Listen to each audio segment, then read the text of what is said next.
बिस्मिल्लाहिर्रहमानिर्रहीम। आज हम जो टॉपिक डिस्कस कर रहे हैं वो है कि आपके पास अक्सर पेशेंट आते हैं कि उनका जो कंधा है, राइट या लेफ़्ट जो है, जो जॉइंट है जिसे हम ग्लिनो ह्यूमरल जॉइंट बोलते हैं और या शोल्डर का जॉइंट बोलते हैं, ये समटाइम्स जो है वो पेशेंट आपके पास कंप्लेन के साथ आते हैं कि ये फ्रीज़ होना शुरू हो गया, इसमें मूवमेंट नहीं है, इसमें पेन बहुत ज़्यादा होती है।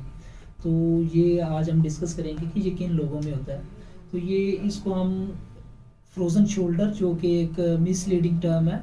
फ्रोज़न शोल्डर एक्चुअली ये सिम्टम्स हैं कि आपका शोल्डर जो है वो आहिस्ता आहिस्ता फ्रीज़ हो रहा है। फ्रीज से मुराद ये है कि उसकी रेंज ऑफ मोशन जो है वो आहिस्ता आहिस्ता कम हो रही है। रेंज ऑफ मोशन मीन कि अगर वो आगे की तरफ बाजू उठाना चाहता है तो वो पूरा नहीं उठा पाता, या हैंड को आहिस्ता आहिस्ता पीछे लेके जाना चाहता है अपने गर्दन के पीछे तो वो नहीं लेके जा पा रहा, या वो ऐसे पीछे की तरफ हैंड को लेके जाना चाह रहा है तो उस वक्त नहीं लेके जा रहा है, या बाहर की तरफ वो अपने हाथ को उठाना चाह रहा है और बाजू को तो वो नहीं उठा पा रहा। तो उसकी ये रेंजेस लिमिटेड हो, रेंजेस लिमिटेड होने की, ये मूवमेंट्स जो है लिमिटेड होने की मेन वजह जो है, पेशेंट जो कंप्लेन करते हैं वो पेन है कि उनको दर्द बहुत ज़्यादा होता है। दर्द बहुत ज़्यादा होने की वजह से वो कंधा ऊपर नहीं उठा पाते।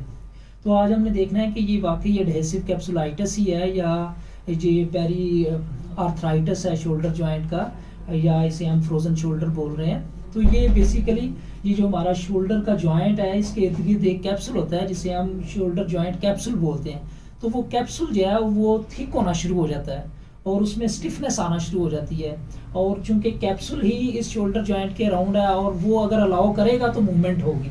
तो जब वो थिक और उसमें स्टिफनेस और उसकी वजह से दर्द होना शुरू हो जाती है, तो फिर पेशेंट जो है अपना बाजू जो है ना वो ऊपर उठा सकता है, ना वो सर के पीछे लेके जा सकता है, ना वो कमर के पीछे लेके जा सकता है, और ना ही वो बाहर की तरफ बाजू जो है वो ऊपर उठा पाता है।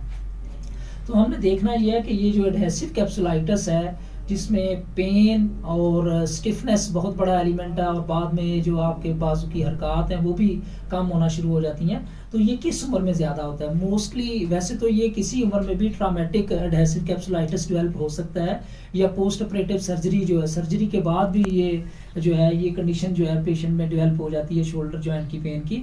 लेकिन आम तौर पर ये जो 40 से 60 साल की फीमेल, उनमें ज़्यादा होने के चांसेस होते हैं एज कम्पेयर टू मेल के। मेल में भी ये होता है लेकिन 70% फीमेल में ये ज़्यादा होता है। तो इसका पैटर्न ये है कि जब पेशेंट जो है, अगर आप उसका शोल्डर की रेंजेस चेक करने लगे तो उसको कहें कि आप अपना हाथ सर के पीछे लेके जाएं, या वो कॉम करते हुए उसको बहुत ज़्यादा मुश्किल पेश आती है, या उसने सर के ऊपर खुजाना हो तो उस वक्त उसको मुश्किल पेश आ रही होती है। तो ये सबसे ज़्यादा लिमिटेशन है इस जॉइंट की, फ्रोज़न शोल्डर की इस तकलीफ़ के दौरान। उसके बाद अगर आप उसको कहें कि हाथ बाहर की तरफ निकाले तो उसमें भी उसे बहुत ज़्यादा प्रॉब्लम आ रही होती है और वो हाथ पूरा ऊपर नहीं उठा सकता, इसे हम ओवरहेड एबडक्शन कहते हैं, तो वो पूरी नहीं कर पाता। इसी तरह उसको अगर हम कहें कि वो अपनी बैक की तरफ हाथ ले जाए, पीछे हाथ लगाने की कोशिश करे मैक्सिमम, तो उसमें भी उसे प्रॉब्लम होती है, वो फुल अपना हाथ जो है पीछे नहीं लेके जा सकता।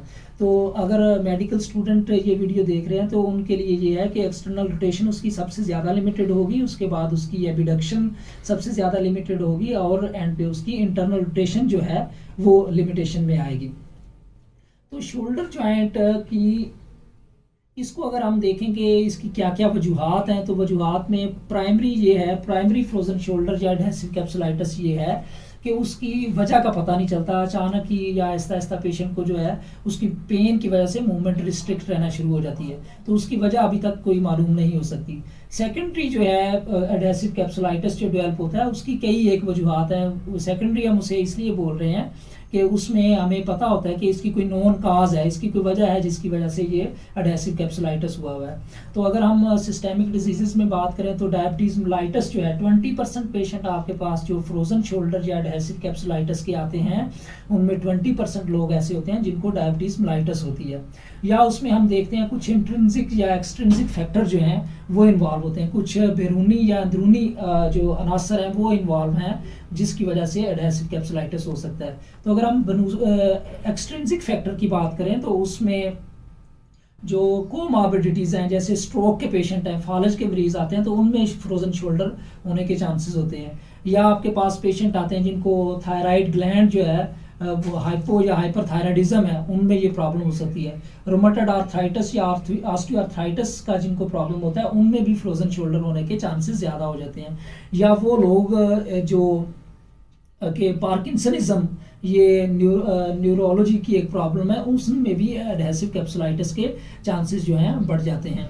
या आप कह लें कि सर्वाइकल डिस्क में अगर कोई प्रॉब्लम आ गया तो उस वजह से भी ये जो आपका फ्रोजन शोल्डर है इसके बढ़ने के चांसेस ज़्यादा हो सकते हैं। ये फ्रोजन शोल्डर हो सकता है उन लोगों में ज़्यादा होता है। अगर हम इंट्रिंसिक फैक्टर की बात करें तो ये इधर ग्लिनॉइड लेब्रम होता है, उसमें अगर प्रॉब्लम होगी तो उसकी वजह से फ्रोजन शोल्डर हो सकता है। या आपका ये जो शोल्डर ब्लेड है पीछे वाला, अगर इसमें प्रॉब्लम आ जाए, इसकी कोई फ्रैक्चर हो जाए तो उसके बाद भी मूवमेंट जो है लिमिटेड हो सकती हैं।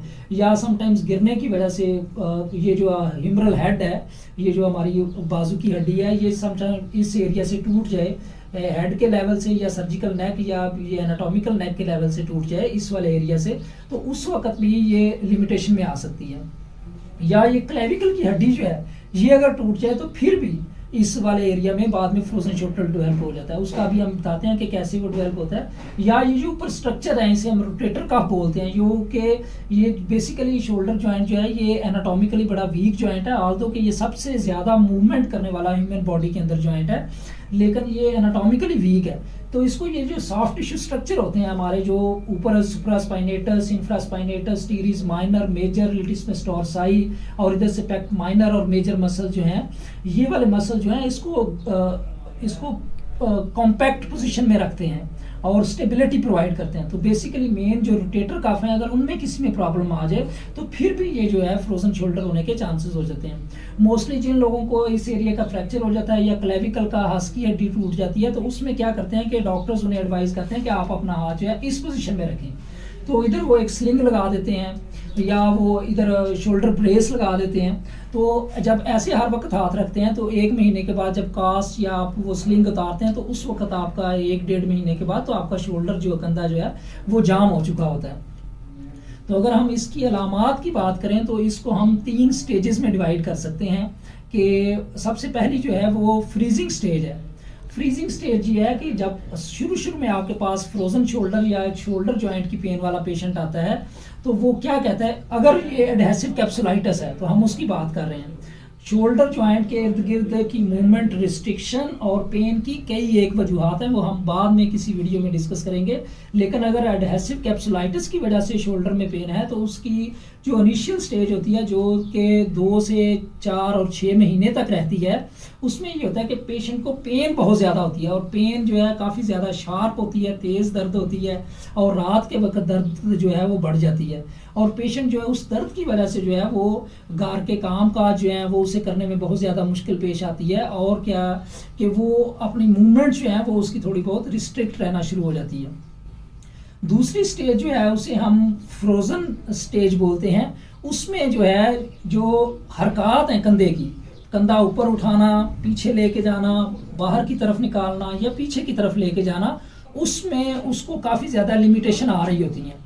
और चूंकि दर्द भी पहले रह रहा होता है, दर्द थोड़ी सी कम हो जाती है दूसरी स्टेज के अंदर, लेकिन ये जो हरकत है उसकी कंधे की ये काफ़ी हद तक कम हो चुकी होती हैं और वो बिल्कुल जुड़ जाता है, उसका कंधा जाम हो जाता है। और चूंकि उसको पेन पहले रहती है और कंधा भी जाम हो गया, जब मूवमेंट नहीं होगी तो पट्टे जो हैं वो आहिस्ता आहिस्ता वीक होना शुरू हो जाते हैं और मसल जो हैं इस एरिया के शोल्डर जॉइंट के वो सारे के सारे काफ़ी हद तक वीक हो चुके होंगे, उनकी स्ट्रेंथ कम होगी। जो तीसरी स्टेज है इसको हम रिकवरी स्टेज भी बोलते हैं या थाइंग स्टेज बोलते हैं, और दूसरी स्टेज भी 2 से 6 माह तक रहती है, और तीसरी स्टेज जो है इसका दौरानिया 2 साल तक हो सकता है। तो Aahista Aahista patient recovery phase में जाना शुरू हो जाता है। उसमें क्या होता है कि पेशेंट की पेन काफ़ी हद तक कम हो चुकी होती है, उसकी रेंजेस जो हैं, जो उसकी मूवमेंट है, हरकत जो हैं, वो आहिस्ता आहिस्ता दोबारा बहाल होना शुरू हो जाती हैं और पेशेंट जो है रिकवरी की तरफ जाना शुरू कर देता है। और ये स्टेज जो है ये 2 साल तक रहती है। अगर हम इसकी प्रॉपर जो है मैनेजमेंट ना करें, इसकी कोई ट्रीटमेंट ना करें, चाहे वो आप कंजर्वेटिव ट्रीटमेंट कर रहे हैं, वो अद्वियात या अद्वियात के बगैर कोई फिजियोथेरेपी या कोई ऐसा मैनिपुलेशन या मोबिलाइजेशन करवा रहे हैं या एक्सरसाइजेस कर रहे हैं, और या आप कोई सर्जिकल इंटरवेंशन कर रहे हैं, जैसे एमयूए करते हैं, वो मैनिपुलेशन अंडर एनेस्थीसिया करते हैं और कंधे को पूरा घुमा देते हैं और बाद में फिर एक्सरसाइज प्लान डिवाइस करते हैं। तो ये सारी जो ट्रीटमेंट अगर ना की जाए तो ये फ्रोजन शोल्डर काफ़ी देर तक रह सकता है, कई सालों तक रह सकता है। अगर आप ये इसकी मैनेजमेंट कर रहे हैं तो ये फ्रोजन शोल्डर जो है, या जिसे हम एडेसिव कैप्सुलाइटिस बोल रहे हैं, ये बहुत जल्द रिकवर कर जाता है। Thank you.